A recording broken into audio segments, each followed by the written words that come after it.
Welcome to today's webinar entitled Recruitment, Retention, and Employee Engagement.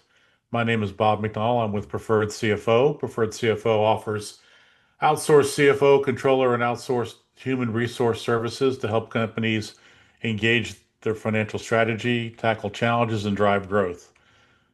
Today's speaker, Tom Applegarth. Tom is a 30-year veteran in the human resource industry with experience spanning manufacturing plants, retail stores, and divisions of Fortune 500 companies.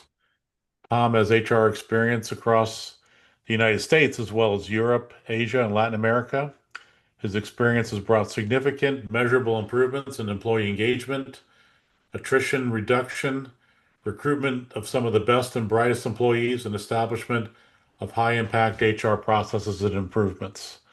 Tom has over 30 years experience serving high profile companies such as Goodyear Tires, Belden and Potter Electric, and Young Living.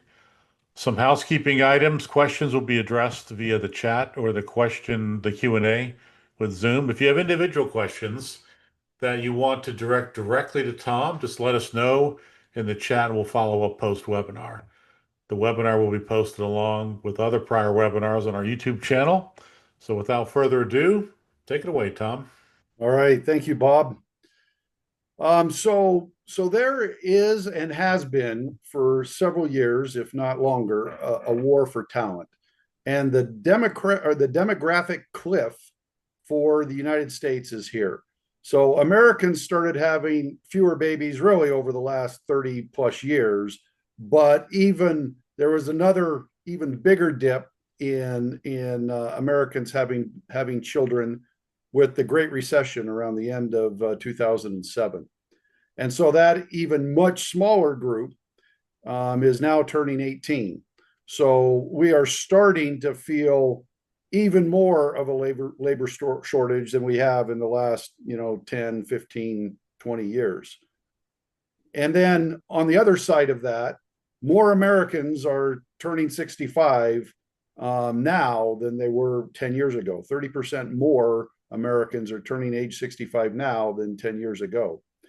And so, and then with the United States not really figuring out the immigration, how to deal with immigration, the diminishing supply of employees is going to continue.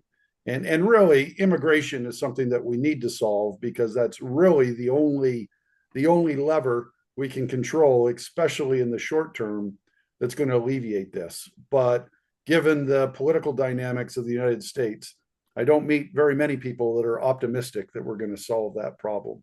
So recruiting for talent is just going to become more and more difficult as we go forward.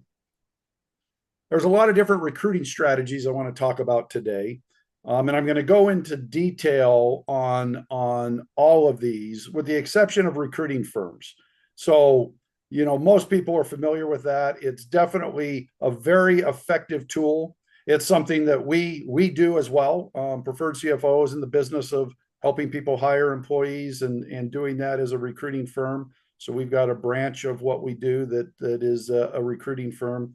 But it's definitely the high cost solution. And the reason it's high cost is because it just takes a lot of time.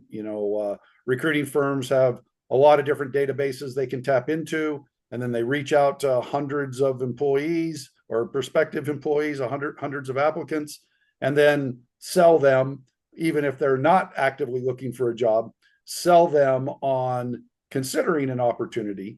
And so it can be very effective, but it's usually going to be after either very senior jobs or after you've tried to recruit using some of the lower cost methods, because it's definitely the highest cost method of all of the recruiting strategies. So online job posting. So almost everybody has that's done any recruiting has used online job postings. That's the most common way to find employees today. But there's definitely strategies around posting jobs and being successful at that. And before you post anything, you should really research and calibrate what you're putting up. A good way to do this is go look at LinkedIn, Indeed, your competitors, to see what is the language that top companies are using, because candidates are searching these databases because there's so many positions that are posted online. You want to be able to stand out. And so as the candidates search for common terms, you want to make sure that your posting includes those common terms. And so it's much more important when you're recruiting online to have common terms that you think candidates will search for, as opposed to your internal titles. And then during the recruiting process, you can tell them what the internal title is going to be. But if your internal title is not common, it's going to hurt your recruiting efforts. You always want to analyze, and data is always good to make sure that you're looking at your past postings and the conversion metrics. How many views do you get? How many applications? How many interviews? How many hires? And like everything, analyze it and tweak it, and you'll learn over time for the roles that you're recruiting for what is more effective, strategies that are more effective. And it's unique for every company, every area of the country, every role. But you definitely want to keep track of that so that you can improve over time. And then identifying the target audience and really defining the skills, the experience level, what motivates them, what are they looking for. And you can do this as well by keeping track of data as you interview potential candidates for the position. And then the next time you have a similar position, really capturing that information so that you can use that for future recruiting as well. So it's when you post a job, it's both a marketing and a search optimization document. So again, have searchable titles that are common, have an impactful opening hook in the first 3 lines that really highlight for a candidate why they would want this role and what is unique about your company. You know, make the job description that you're posting online pretty easy to read. You don't want the super detailed job description. You may want to have the super detailed job description that you give somebody before they come in and interview, either over a video or in person. But it's a marketing document. So if you have a 4-page job description that you're posting online, nobody's going to read it, and it's going to be more of a turnoff than not. So you got to think about marketing when you're posting online, and including using language that is neutral.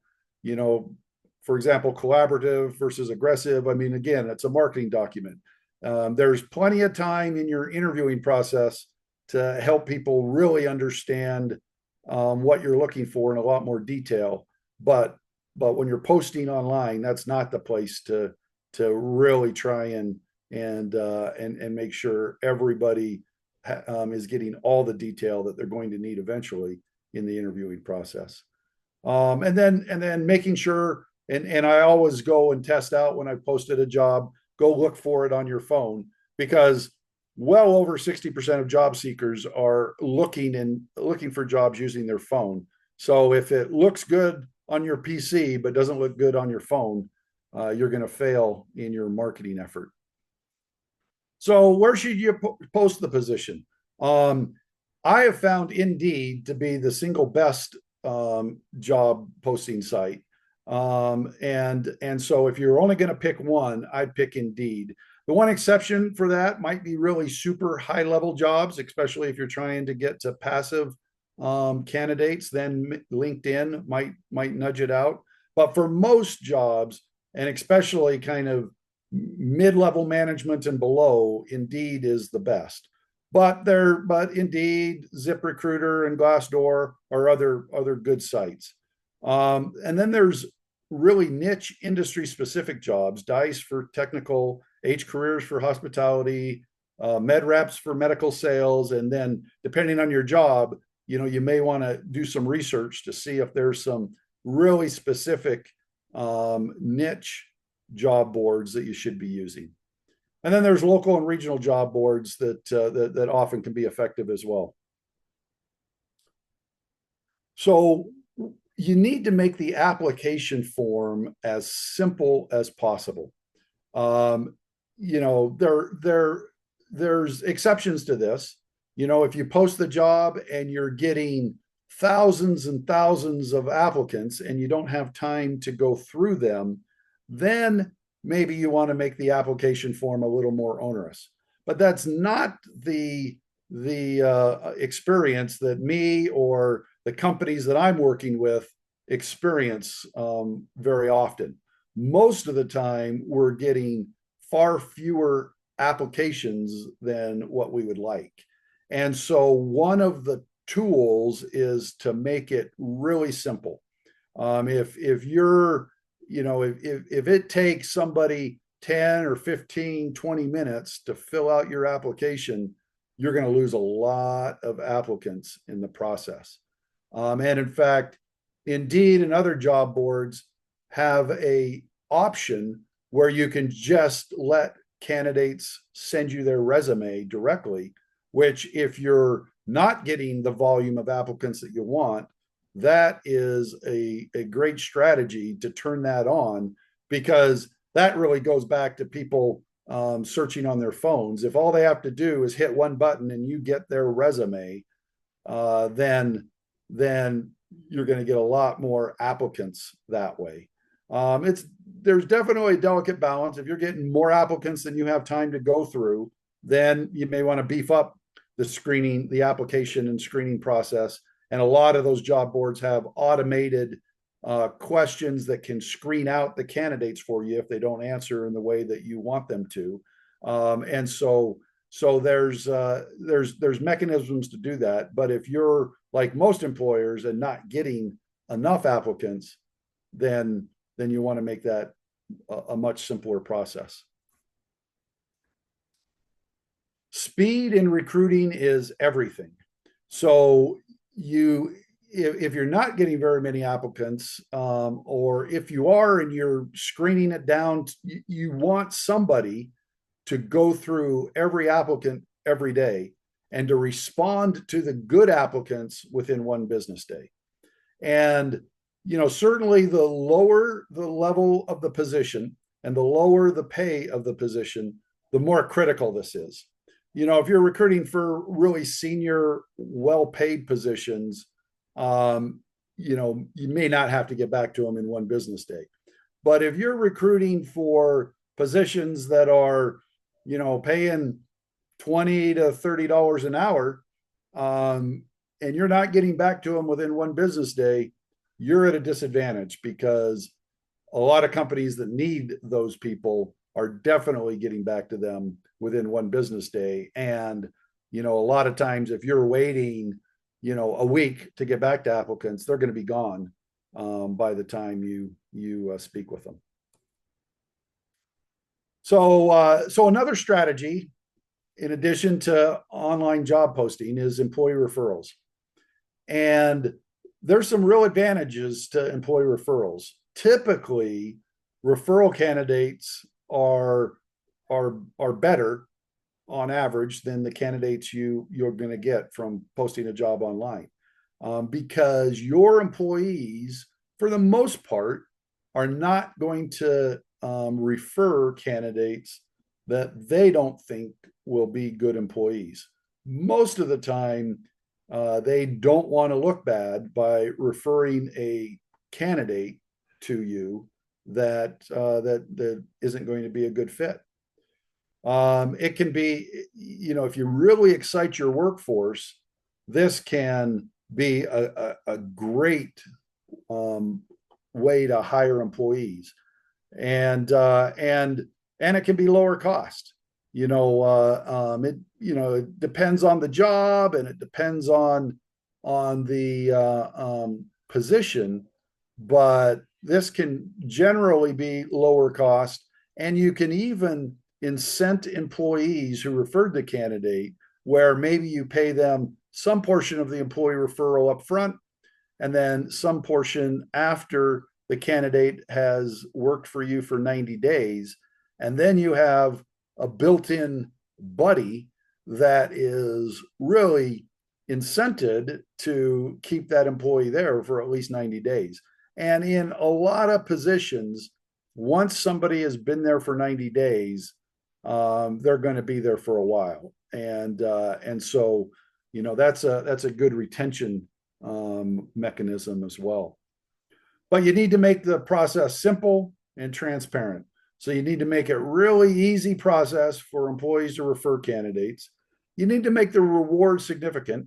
It depends on the job. For a entry level job that's paying 15 or $20 an hour, maybe it's going to be a much smaller number than this. But for most professional level hires, most companies are offering in the $1,000 to $5,000 range.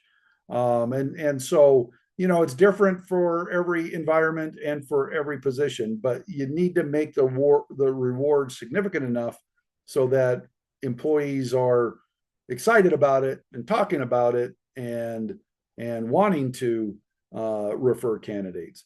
And then, like everything else, you need to promote the program, and marketing is key. And so, all the different employee communication methods that you have, you'll want to utilize to make sure the employee referral program, especially when you need to hire people, is at the forefront of your employees' minds. So another strategy that is very effective is recruiting on campus. So obviously this is more professional level jobs for the most part. Although you can use the same strategy for technical schools as well, and many of them have very similar opportunities for you to go on the technical school campus to recruit as well. But it's a great way if you need a continuous flow of entry level candidates. This is a very effective way, and a lot of companies have become really successful by routinely bringing in a number of people directly out of school, and then developing them over time, because you can really create a lot of candidates that can be promoted by bringing in high caliber talent straight out of school every year. And so it can be a very inexpensive way to bring in great talent, and really supplement the other strategies you have for recruiting. And then internships are great because you can typically pay them much less than you would when they're graduating. And it's after somebody's been with you for an internship, you're going to know whether or not they're going to be a great employee, because you will have seen them over an extended period of time. And there's a lot of companies I've worked with that have brought in a lot more interns every year than they really need to hire full time, and then hiring the cream of the crop of the interns, and then knowing that those people are going to be successful and be promoted over time, and really start to limit the need to bring in experienced hires at a more senior level, because you have so many people that are being promoted through the system. So when you go to campus recruiting, it's picking the right school is probably the biggest decision. So you want to make sure you're picking a school where the candidates, the program that you want is strong, the skills of the people that are graduating are really going to fit the job that you have. Geographic retention is important. Local schools will give you a higher chance for retention. Although I've worked with companies where their strategy, they were spread out all over the country, and they needed people to be geographically mobile. And in that instance, we would hire and make sure that when we're hiring, the first job is not local. And then there's schools that you can recruit at that are where a far lower percentage of the students are from the local area, but are more likely to be spread out over the geography that you want.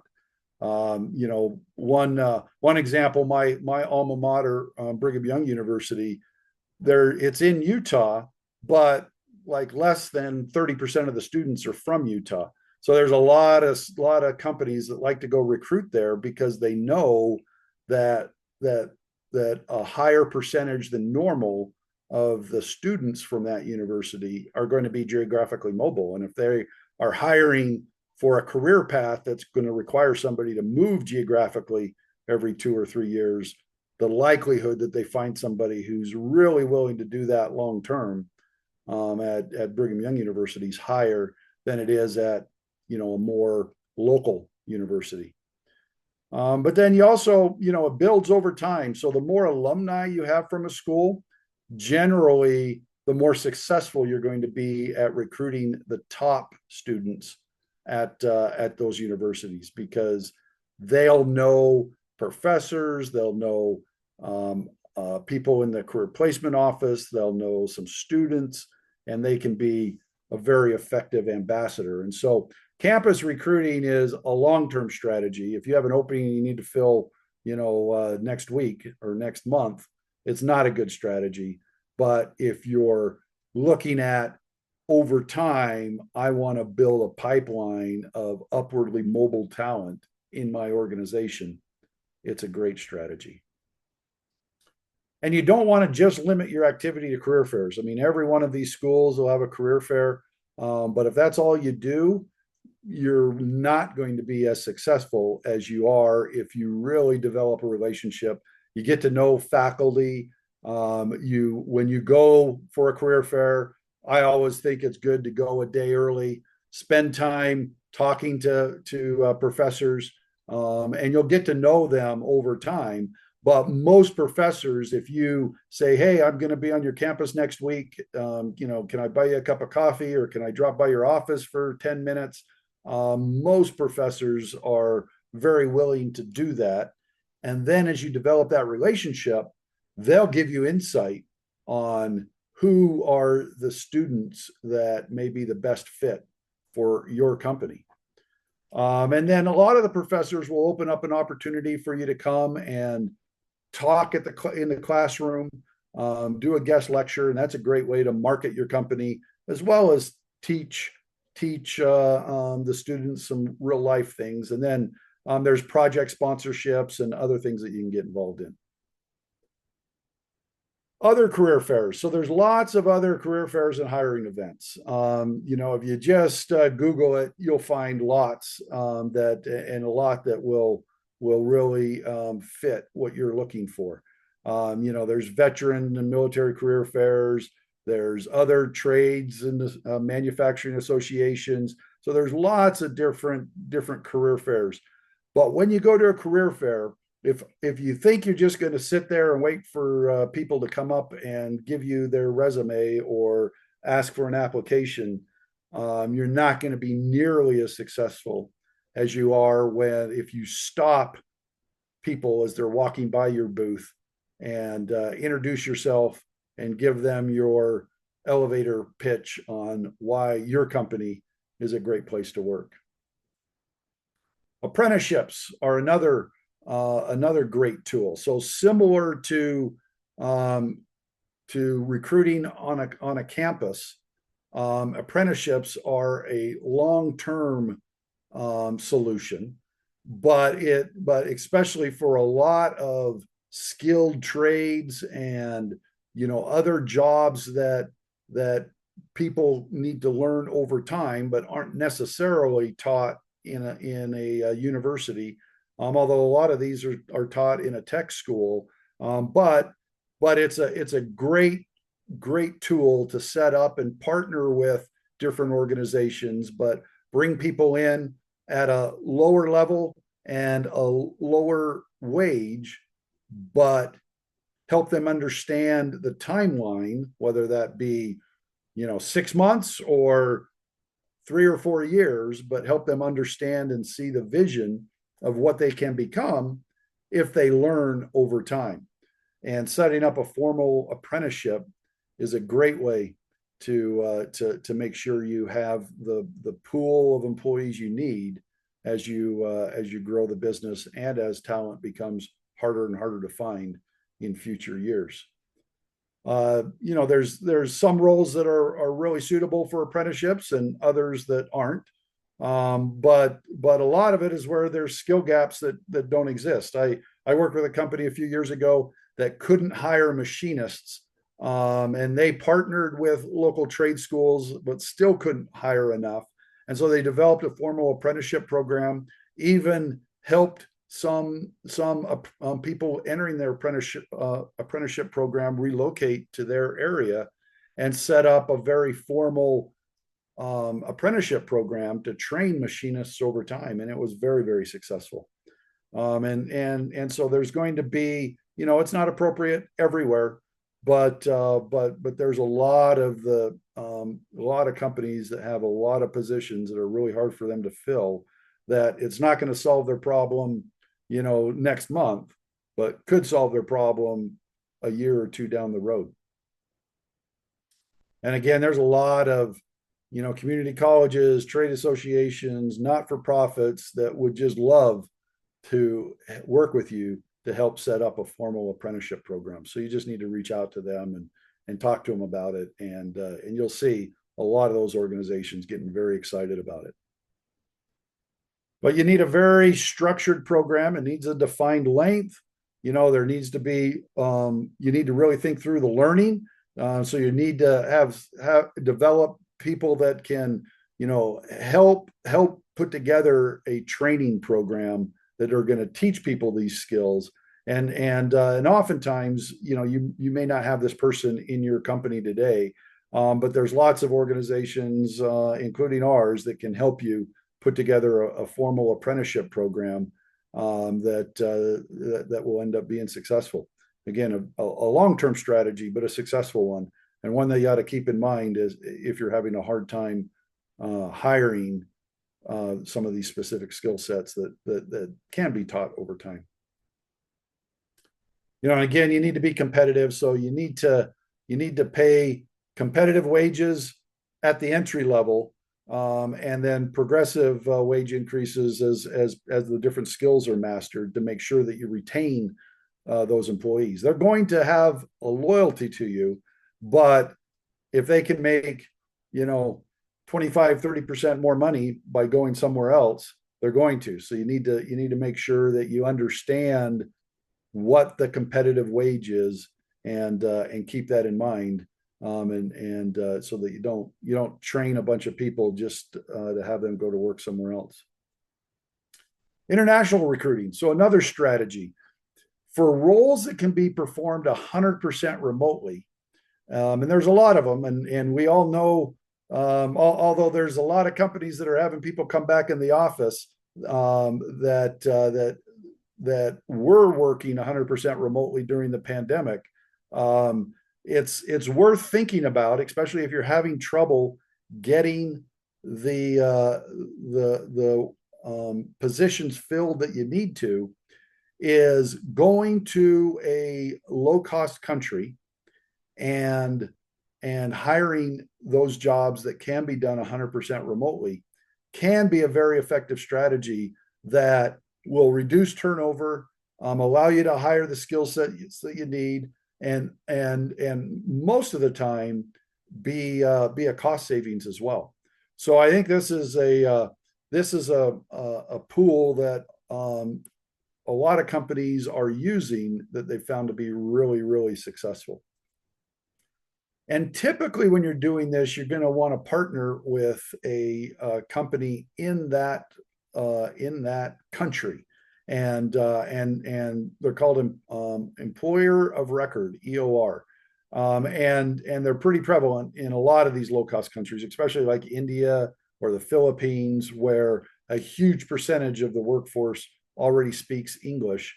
Those are a couple of countries that are really a lot of companies in the United States are leaning on those because of how effective they've been. But you're not going to want to just employ those. It's tempting, but I don't recommend just hiring employees there as an independent contractor.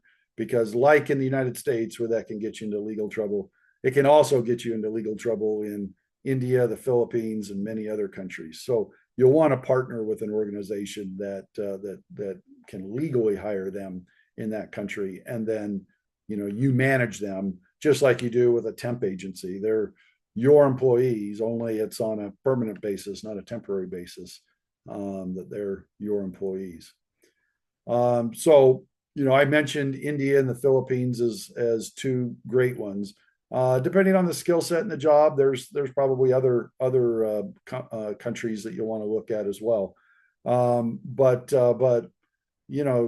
there's a lot of opportunity there that's really in this war for talent that we're in. This is it is a strategy where it really opens up the talent pool if the job can be done 100% remotely. So after you've recruited people and or at least done the marketing and you're getting candidates, I think it's really important that you set up a structured interviewing process. So most interviews in the world are probably not structured, and it's managers that have interviewed a lot and they just do what they've always done, and that's probably okay. But usually what happens, and I hear this from a lot of candidates, is the candidates are like, all right, I interviewed with 4 or 5 different people to get this job, and the overlap in the questions that they asked was huge. That I got a lot of the same questions from each interviewer, and so that's just usually a lot of wasted time. And you can be much more strategic and successful if you plan out and say, all right, we're going to have 4 people interview. Let's talk about what questions each interviewer should ask to make sure that we're covering all of the gaps. And so I really encourage people to structure the interview and plan out the interviewing questions before the interviews, and then have a pre-meeting with the interviewers and a post-meeting to talk about the structure and then to talk about the answers that they got. And you're generally going to make much better decisions if you do that than if you just have each manager do what they've always done for the last 10 or 15, 20 years that they've been interviewing people. There are tests that depending on the job, but there are tests that are usually good input into the interviewing process, whether they be personality tests, whether they be skills-based tests, whether they be intellectual capability tests. Tests are a good piece of the interviewing process or the selection process to make sure that you're hiring the best fit that you possibly can.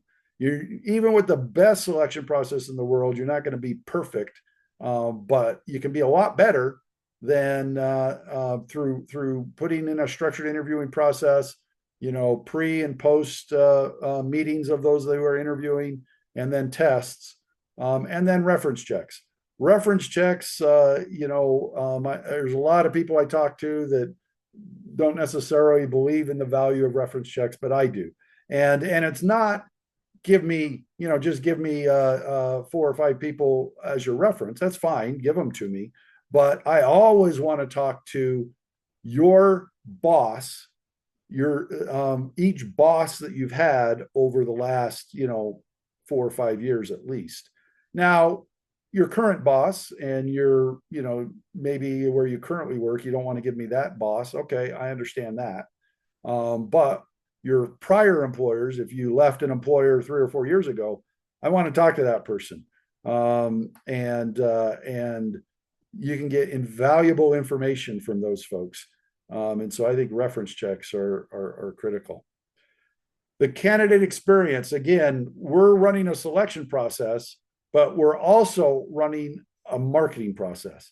So you want to make sure that you're selecting people that are going to be successful at your company, but at the same time, you have to be selling the candidate on the job, because most people are not just interviewing at one place at any given time. Most people, when they're looking for a job, are interviewing at multiple places. And so you're selling as much as you are selecting the workforce. So you need to make sure that the experience is good for the candidate. And then once you get them on board, you want to retain them, because there's nothing worse than hiring a bunch of people, filling all the jobs, and then having a bunch of them leave. And you just have to go through that whole cycle again. So you want to reduce turnover as much as possible. I always remember with several different companies that I've worked with, where we've gone out, we've done a salary survey, we look at what we're paying, and we come back and say, we're just, our pay is not competitive, and we're losing a lot of people because they're leaving for more pay. And I've had multiple CEOs and CFOs tell me, well, we can't afford to increase the pay. And in every circumstance, I say, well, let's go look at that, but I'm not sure you can afford not to increase the pay if you really understand your cost of turnover. So you go and look at, all right, how long does it take an employee when I bring them in to become fully productive? And I had one manufacturing company that I worked for, and when we went and studied this, we found that, yeah, somebody is not fully productive for 4 months.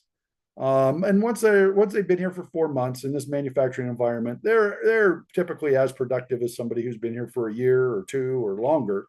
But week one, they're only 20% productive, and week two, maybe they're 25% productive, and it's a learning curve.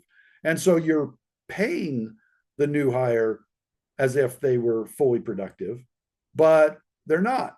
And you're wasting a lot of money. And so if you add all of that up, and the same thing with quality metrics in this manufacturing environment, and safety metrics, and you really quantify all of that, we actually, in this example, we increased the starting wage for the entry level employees in the manufacturing group by 15%, and we saved money. And so you really need to understand your cost of turnover, and then understand why people leave.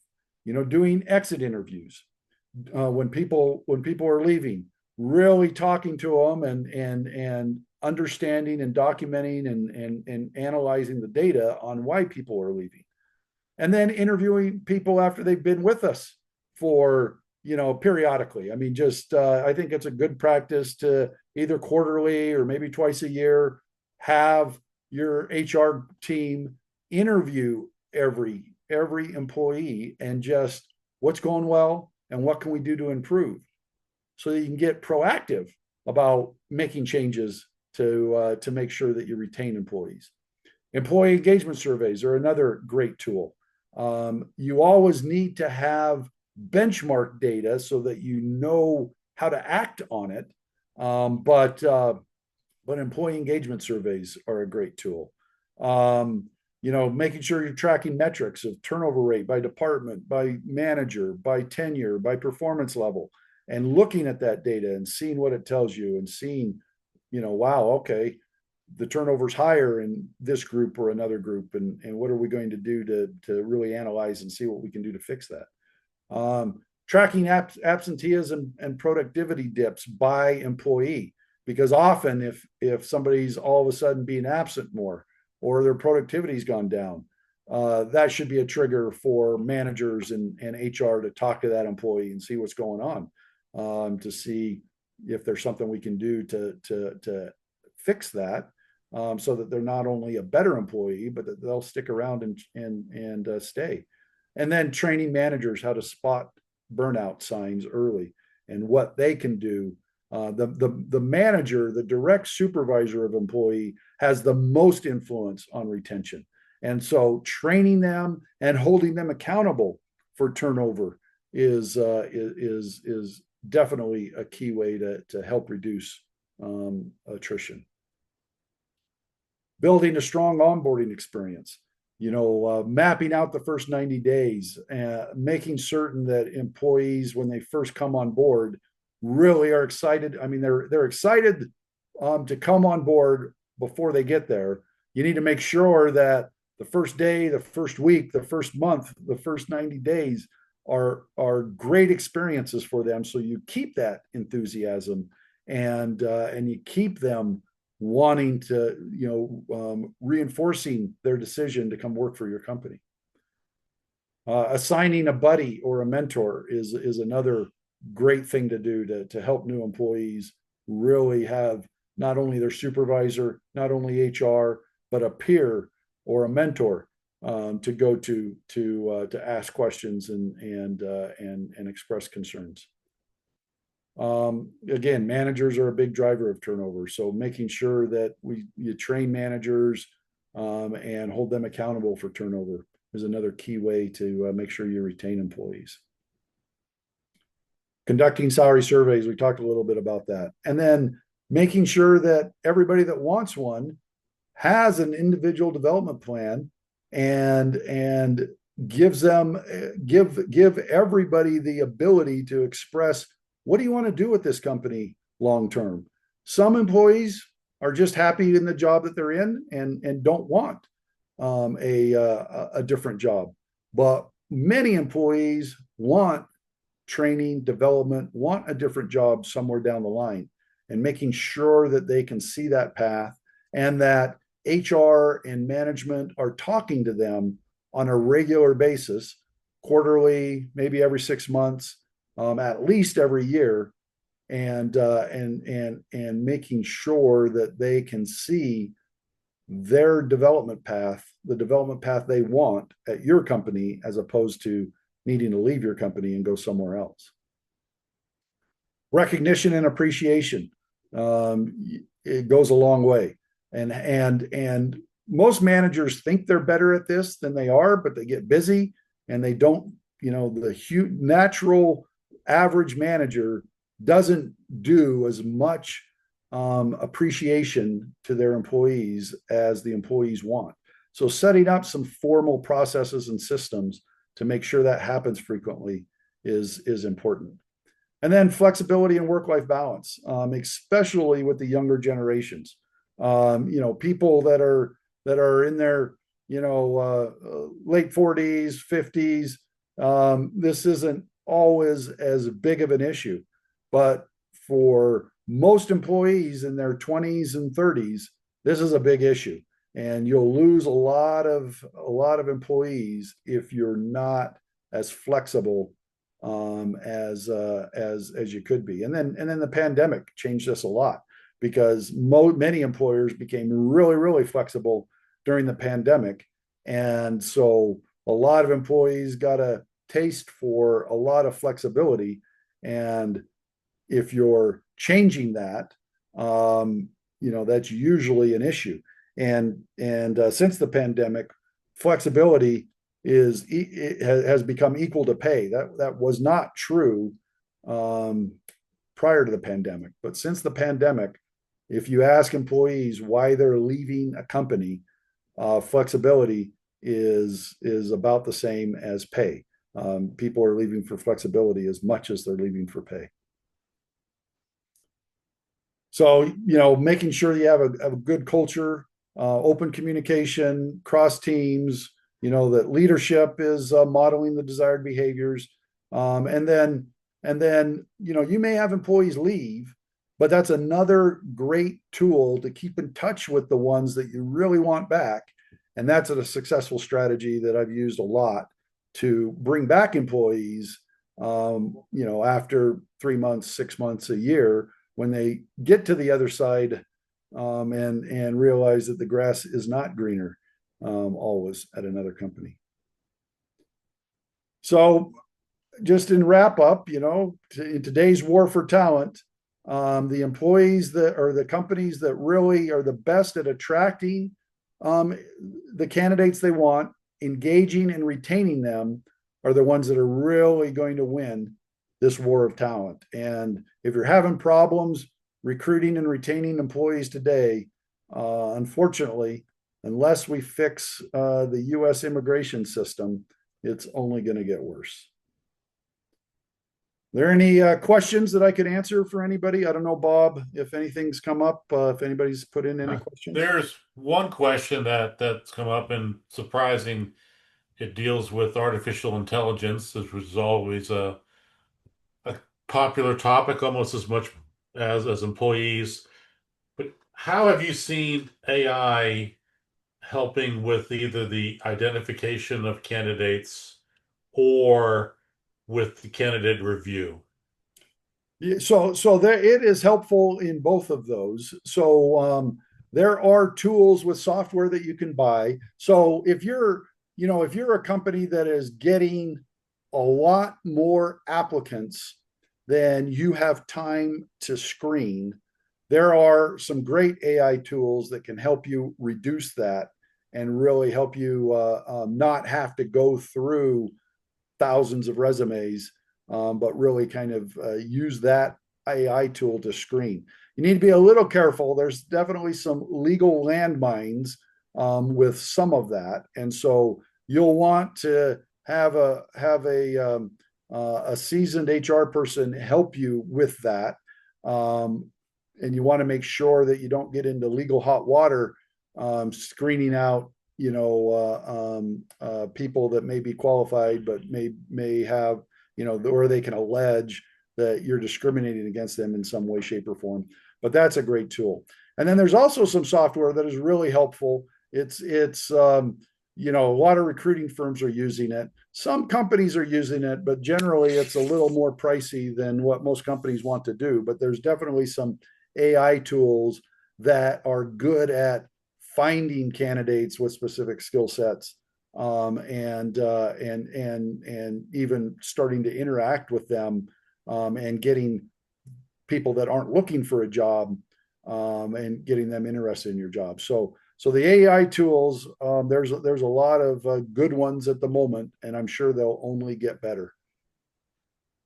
And And you Tom, we had mentioned a question. earlier, Oh, I'm go sorry, ahead, Bob. Chair, but you mentioned earlier some screening tools that have been used, with culture being a very big piece as well. Is there a particular tool or a test that you would recommend that tackles the subject or the challenge of company culture? So there's a couple of tools. Corn Ferry has some. There's other organizations that have some. It's really specific to what you're trying to achieve. But yeah, there are some good tools that aren't those types of tools, for company culture especially, aren't necessarily tools that will whittle down the number of applicants, but they really help when you have somebody take some of those assessments to provide you information to better structure your interviews to make it much more successful, that you're hiring the right people that are going to fit your culture and that will stay with your company. Okay, we have one in the chat. International hire for finance. What are the best practice to make sure the candidates either already have or the ability to learn and apply Canadian accounting and tax standards? Yeah, so you're going to want to, you'll want to partner with a company, an employer of record, who can often help you with that selection and screening. But then you're going to want to do some selection and screening of your own. And in that specific example, it'd be good for you to either purchase or design a test and then a structured interview where you can really test whether or not they know the technical Canadian accounting rules, and really test their experience. I'd make sure that it's part of your selection process. And Tom, we had a question from earlier regarding online recruiting. When including the pay or compensation when posting a position, is it better to be a little vague or specific as possible, or does it vary based on the position or industry? Yeah, so So it definitely varies. There are 14 states that require you to publish that information on a job posting. So if you're in one of those 14 states, you don't really have a choice. You just need to make sure that you are posting that information on your ads. Otherwise, you're going to get into legal trouble. In the other states where you're not required to do it, it kind of depends on the situation. So, for example, if you are hiring entry level workers and you're paying them all within a pretty small pay range, and your pay range is very competitive, um, and maybe even if it isn't, but if you're paying everybody for that job and you're hiring a lot of those, then I think it's advantageous to put the pay range, because then you will not have to interview or talk to so many people, and they'll self-select in or out based on that pay range. So I think it's a very effective tool for those types of jobs. If you're hiring a CFO, where you know you're very and if you're very flexible on what you pay that person, it may not be advantageous to put the pay range. It might be very flexible based on the person that you decide to hire, and you may be willing to pay a lot more for the perfect candidate than others, and a lot of it may be based on their situation and where they're at, and maybe you've got to pay them more than where they're currently working. And so in those situations, unless you're legally required to, it may not be advantageous to post the job. But so it really depends on where you're at and what the job is and what your situation is. But one thing that you really shouldn't do in any circumstance is put a pay range that isn't really the pay range. That's probably going to cause more harm than good, in all times. If you get candidates who end up, they won't care if they end up getting paid more, but if they end up getting paid less than what they saw, or the offer is less than what they saw in the pay range that was posted, that's never going to end well. Any other questions? I think that's what we have right now. Of course, later on tonight, when you're just kind of hanging out, watching TV. Oh, actually, here we go. How can how can a company identify the gaps in their company to hire for the right role? Example, an accountant versus CFO. Yeah, so I mean, I think that a lot of times you'll want to really look at, and I think this is good for not only jobs that you're recruiting for, but really ultimately every job in your organization. If you really identify what are the goals and objectives for that job, and then what are the metrics that I can use to help me understand whether that person is being successful or not. Once you flush those out, you'll really start to know whether you need a really senior CFO, whether you need a mid-level controller, or whether you need an accountant. And then that's something that experienced people can help you with as well. And certainly, with that specific question of whether you need a CFO or an accountant, we've got people here at Preferred CFO that could really help you dissect that as well.